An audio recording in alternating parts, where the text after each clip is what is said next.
ito pong House of Representative, hindi na po nila tungkulin yan. Halimbawa po, yung mga pagsasabpina ng mga bank record, etc., dapat daw hindi po nila ginagawa. At sumasang-ayon po, ito po, isa pong primer, no? Reaction ko lang muna rito kay Ridon. Sinasabi ni Ridon na ito daw po ay may pagtatangka na iligaw yung Korte Suprema. Ridon, abogado ka, Ridon. Ha? Sasabihin mo, si Vice President Sara Duterte, pinagtatangka ang iligaw ang Korte Suprema? Matatalino yung mga justice dyan sa Supreme Court. Hindi mo pwedeng maligaw yan. Yung sinasabi po ng marami, bakit katulad po ni Congressman Tabi, ngayon lang, no? Sabi niya, ang Vice President na nagigipit sa Supreme Court kumakapit. Mali po yan. Dapat po hindi sinasabi yan ng isang mambabatas. Dahil ang mambabatas, gumagawa kayo ng batas. Ibig nyo sabihin, illegal ba yung paglapit ni BP Sara dyan sa Supreme Court?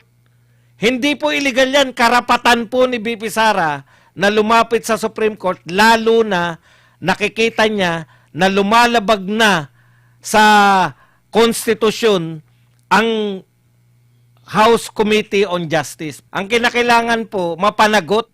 Di ba? Kasi bibilisan mo nga, wala namang konkretong ebidensya. Madidismiss lang yan, di ba, partner? Ang dami na nating ginawa para mag-imbestiga. Ngayon, sa kaso ba ni Romualdez, totoo bang wala siyang konkretong ebidensya? Hindi po. Tandaan po ninyo, dalawa po yung uri ng ebidensya. Yung ebidensya po, yan po yung material evidence, yan po yung mga birth certificate, resibo, mga papeles, picture, etc., videos. At meron din pong tinatawag na testimonial evidence. No, ito po yung mga testimonya, pag may nag-corroborate po dyan sa testimonya na yan, pasok na po yun na ebidensya. Kinakailangan lang may taong magko-corroborate sa sinabi. Okay. Ngayon, tanong, ano bang bintang kay Martin Romualdez? Dinidelibera ng maleta. May material evidence ba? Sangkatutak po yung picture. May video pa. No? Tapos, meron po bang mga tumistigo na nag-testify? Aminado si Lacson. Ano sinabi niya? Ang nagsasabi lang naman na may ugnayan si Martin ay tanging si Gutesa lang. Wala nagko-corroborate.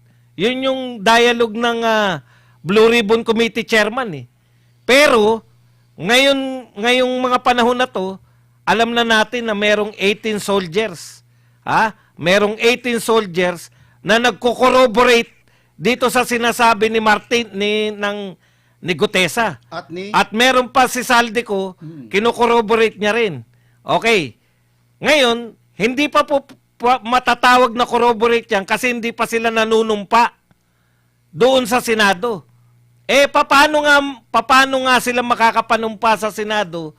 Paano sila makakapag-testify sa Senado? Pinipigilan nga mismo ng chairman ng Blue Ribbon Committee. Kaya dito po sa kaso ni Martin Romualdez, mayroon pong ebidensya, material, meron din pong ebidensya na testimonial evidence. Maraming gustong magtestigo na si Martin ay mayroong involvement dito sa pinakamalawak na korupsyon sa Pilipinas, partner. Okay, partner, bago ko ibigay kay partner Bisdak, sa makatwid, may pananagutan dito kung susuriin. Kung pagbabatayan, yung mga di umano na mga salaysay ng mga ex-military na dating kasamahan po ni Gutesa at dating tauhan po ni Saldico. At partner Bisdak, ano masasabi mo rito sa iyong palagay? Dapat bang mas mabilis ang aksyon, ang mga aligasyon kahit walang konkretong ebidensya, o mas mahalagang maingat na due process bago magsampa ng kaso? Siyempre, kailangan na maging maingat ka. At bago mo sampahan ng kaso, kailangan pulido at solido yung mga ebidensya para walang takas. Kasi pag sinampa mo yan, tapos malabnaw ang inyong mga ebidensya, baka preliminary investigation pa lamang ay mababasura na agad. Pero itong sitwasyon po, laban po kay Martin Romualdez, palagay ko konkreto na po yung mga ebidensya. kung ang tatanungin po natin ay itong minority bloc dyan sa Senado, kagaya ni Senador Marcolita, lahat po ay nakaturo na po kay Martin Romualdez eh. Di ba gumawa ho sila ng minority report, ang tanging lahat ng mga nag-corroborate na mga witnesses, nagsimula po kay Diskaya family, hanggang kay Orly Gutisa, hanggang kay Bernardo, lahat po. At ngayon naman ay yung mga 18 retired ex-soldiers, nakaturo na ho yan kay Martin Romualdez. At yung ICI, mayroon pang investigasyon at hindi mo nila pinapakita ngayon yung report na yon. Kung susumahin po, tayong mga Pilipino, alam na po natin na sangkatutak na po ang ebidensya at nakaturo na po lahat ng mga hintuturo ng mga witnesses, resource person sa Senado, sa Senate Blue Ribbon Committee kay Martin Romualdez. Ang problema nga lang, baka nilalaro lang ho tayo dito ng ombudsman na kunyari ay sasampahan mo ng plunder at naglagay pa po ng timeline na Mayo magsasampa kami sa inyo, pero hindi na, hinog na ho ito eh. Ilang buwan na ba sila nag-iimbestiga sa flood control at lumalabas ang pangalan ni Martin Romualdez. At itong si Saldico mismo, mga kapartner, ito yung buhay na witness ngayon. No, si Saldico, kasamahan po ni Martin Romualdez, gumawa po sila ng budget o General Appropriation Committee Chairman, si Saldico. Kumanta na nga ho eh. Sinabi na nga ho ni Saldico na nag-deliver siya yung mga mali-malitang tira. Totoo yan, sinabi ni Orly Gutisa. Lumabas itong 18. Ano pa ba? May mga video na. Lahat. Detalyado yung mga sinasabi ni Saldico. Hindi pa rin ba ho naniniwala itong mga nasa gobyerno ngayon, lalo na po yung ombudsman? Ako, partner, mukhang nilalaro lang ang taong bayan, niluluko lang po tayo, kahit alam na po natin na ang lahat ng ebidensya at testimonya ng mga resource person patungkol sa flood control ay nakaturo na po kay Martin Romualdez. Natural, sasabihin po ng kampo ni Martin Romualdez na walang ebidensya. Kasi abogado sila ni Martin Romualdez. Alangan naman na aminin nila na kasabwat sila sa pagnanakaw. Makakaligtas man sila dito sa Marcos admin, palagay ko, pagdating kay Vice President Inday Sara, mukhang magtatago silang lahat, mga kapartner. BP Sara files petition to halt House impeachment proceeding. Nagain si Vice President Sara Duterte ng petisyon sa Korte Suprema upang ipatigil ang kasalukuyang impeachment proceeding laban sa kanya sa House Committee on Justice. Ayon sa ulat, ang inihaing petisyon ay para sa certiorari and provision kasabay ng urgent application para sa Temporary Restraining Order o TRO at a writ of preliminary injunction. Sa isang pahayag, tinawag ni Bicol Saro Representative Terry Redon ang hakbang na misrepresentation of facts and distorted interpretation ng konstitusyon at umiiral na jurisprudence. Anya, malinaw na pagtatangka ito upang mailigaw ang korte at publiko. Nakasaad na sa Martes, Abril 14, nakatakdang ipagpatuloy ang pagdinig ng House panel laban sa Vice Presidente. Ayan. So, partner, doon muna tayo bago tayo dumako dito sa statement. Ano masasabi nyo rito, partner? At dito sa pagpapile po ng petition to halt, ang ibig sabihin nito, paghadlang. Pinatitigil. Pinatitigil. Yan. Yung impeachment ng House. Partner Bisdak. Partner Badong. Oo nga, no? Tama po to na pinatitigil. Kasi ang dahilan po nila, syempre, nagiging... Eto po, ilinaw lang natin, no? Yung naunang kalator yun, iba po to. Mismo na to si Vice President Sara Duterte na yung nagpetisyon. So pinatitigil nila dahil sa tingin nila ay meron na pong overreach. Ito pong House of Representatives, hindi na po nila tungkulin yan. Halimbawa po, yung mga pagsasabina ng mga bank record, etc., dapat daw hindi po nila ginagawa. At sumasang-ayon po, ito po, isa pong primer, no? Reaction ko lang muna rito kay Redon. Sinasabi ni Redon na ito daw po ay may pagtatangka na iligaw yung Korte Suprema. Redon, abogado ka, Redon. Ha? sasabihin mo, si Vice President Sara Duterte, pinagtatangka ang iligaw ang Korte Suprema? Mhm. Matatalino yung mga justice dyan sa Supreme Court. Hindi mo pwedeng maligaw yan. Yung sinasabi po ng marami, bakit katulad po ni Congressman Tabi, ngayon lang, no? Sabi niya, ang Vice President na nagigipit sa Supreme Court kumakapit. Mali po yan. Dapat po hindi sinasabi yan ng isang mambabatas. Mhm. Dahil ang mambabatas, gumagawa kayo ng batas. Ibig nyo sabihin, illegal ba yung paglapit ni BP Sara dyan sa Supreme Court? Hindi po illegal yan. Karapatan po ni BP Sara na lumapit sa Supreme Court, lalo na nakikita niya na lumalabag na sa konstitusyon ang House Committee on Justice. Partner, sa round 2 na uli ako. Okay, Father, bago yan, dahil sa komento mong yan, nagpakulay si Ma'am Heidi Sacro. At may komento siya, sabi niya, saan ang Pangulo? Yun, grabe, ano? Maraming salamat po sa mga nagpapakulay, ha? Sa mga sumusuporta po sa Birada Agila. Grabe, partner, ano? Bago ko ibigay kay Partner Bisdak, partner, ibig mo sabihin, itong Committee on Justice, di ba dapat neutral lang sila? Kasi may kapangyarihan silang mag-dismiss, di ba? Tama ba ako? Correct. Dapat neutral ka, nandiyan ka, huwag ka magkukomento, hayaan mo lang. Napapansin ko, kapag may ginagawa kasi si BP Sara, etong si Redon, si Congressman Redon, komento ng komento, huwag kayo masyadong pahalata. Although halatado na kayo, kalma lang, chillax lang, easy. Father Bisdak.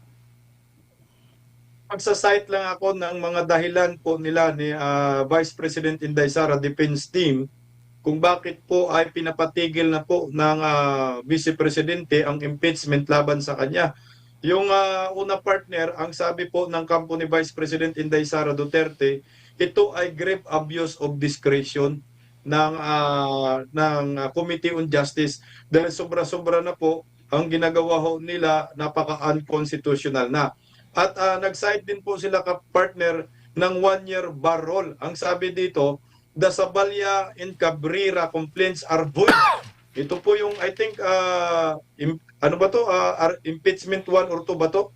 Sabalya and Cabrera complaints are void of initio for violating the 1-year bar rule under Section 3, Paragraph 5, Article 11 of the 1987 Constitution, which prohibits the initiation of more than one impeachment proceeding against the same official, within a period of 1 year following the effective non-viability of the earlier initiated Castro and the complaints on March 2, 2026 through their respective sitting aside in withdrawal. Kasi napag-alala natin, partner, I think to si Dilima, partner, dalawa yata yung kanyang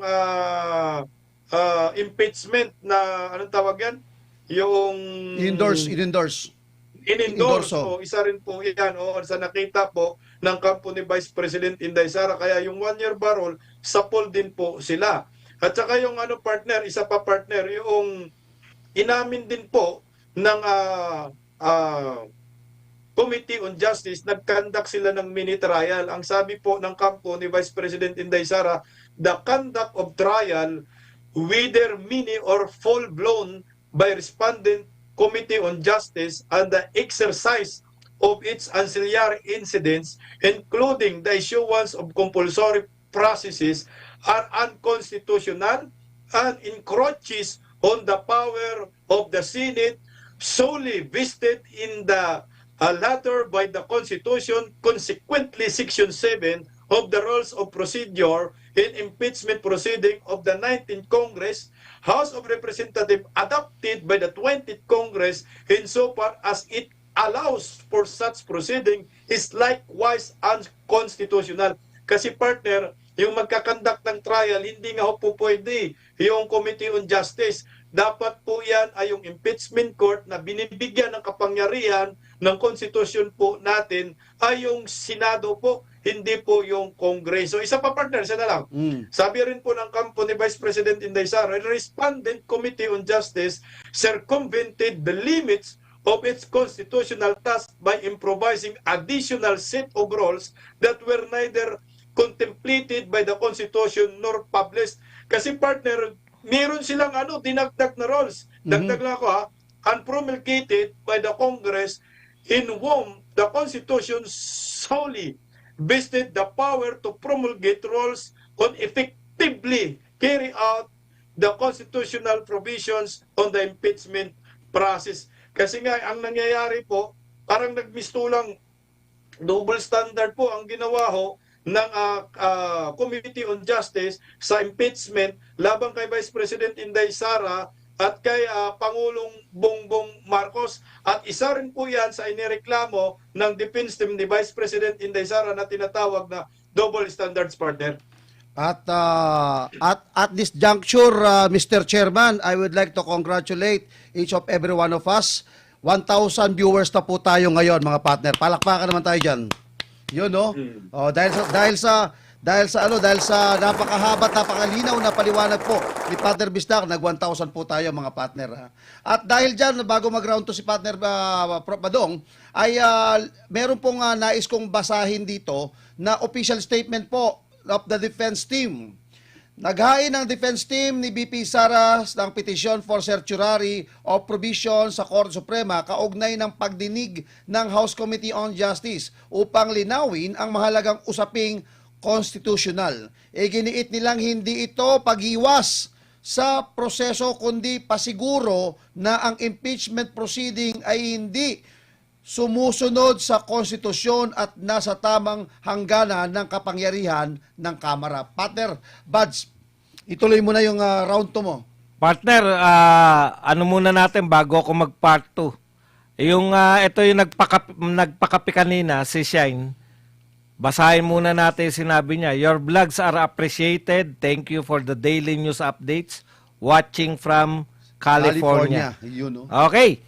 Ito po, partner, si dating Justice Rodolfo Ascuña, isa rin po to sa mga framer ng Saligang Batas.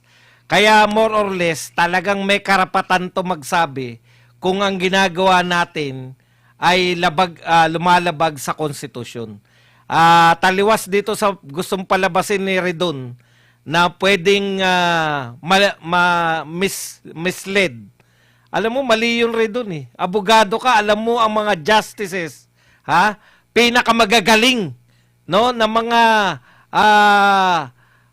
abogado, supposedly. Tapos sasabihin mo na sila ay pwedeng mamislead, pwedeng malinlang ng Vice President. Pero ito lang po, yung sinabi niya. Essentially, they should not try to improve the evidence submitted by the complainants. They should examine what are the evidence submitted by the complainants. If they go beyond that, that's fishing expedition already. So, ibig sabihin, mga kapatid, maliwanag na yung ginagawa ngayon, ayon na to sa dating Justice ng Supreme Court at framer ng Constitution. Kaya wala na po kayong matatanggi na sinasabi nyo na sumusunod lang kayo sa Constitution. Mismo to, mga gumawa na ng Saligang Batas ang nagsasabi, mali ang ginagawa ninyo. Dapat hindi kayo nagdadagdag ng ebidensya. Dapat daw, tinitignan nyo lang yung ebidensya kung ito pong mga sinabmit na ebidensya sa complaints ay karapat-dapat na o yung tinatawag nating, yung sufficient in substance na. Diniklara nyo tatlo pa sufficient in form, substance, pati po yung grounds.